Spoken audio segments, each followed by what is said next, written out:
According to the statistic of the Ukrainian Center for National Resistance, in 2023, about 5,000 court cases were recorded in Russia, which concerned AWOL from military units after the start of mobilization in September 2022. The partisan movement notes that many of the sentences were related to desertion, as well as failure to comply with the orders of the High Command. The relevant situation is concealed at all levels of government in the Russian Federation, as such cases are massive and concern the temporarily occupied territories of eastern and southern Ukraine. From the message of the Center for National Resistance on Telegram. It is known that deserters in the Russian army in particular are recruited by the Z assault companies created on Putin's orders. Such companies are usually formed from convicts and used for offensive actions in the war against Ukraine.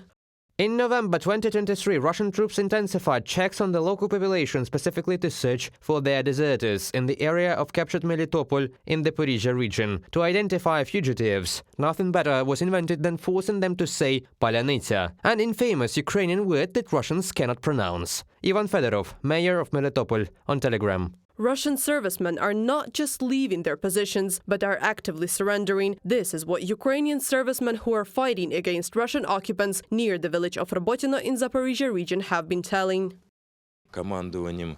The command of the Russian Federation has set a task to capture Robotino in the near future, as they are trying to storm us in large groups every day. Because of this, we had more prisoners. 6 people were taken on the first and second day. The number of Russian military personnel wishing to leave the service has almost doubled over the past 3 months. This is the statistics cited by the Go by the Forest project. At the same time, according to human rights activists, people convicted of desertion are in no way insured against being sent back to the front rather than to a colony.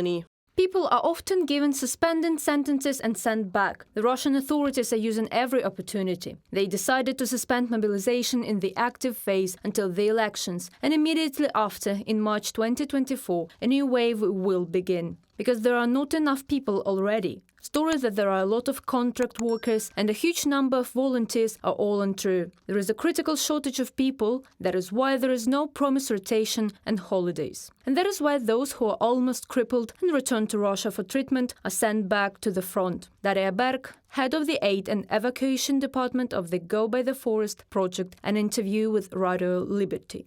Earlier, the head of the U.S. Army Special Operations Command, Lieutenant General Jonathan Braga, said that Ukraine's information operations has succeeded in removing 17,000 Russian soldiers from the battlefield. In response, the Russian command has started to more often apply such methods as death penalty to its soldiers who refuse to follow orders or retreat. Reported by Anastasia Tarnavska, Yulia Hranovska, UATV News.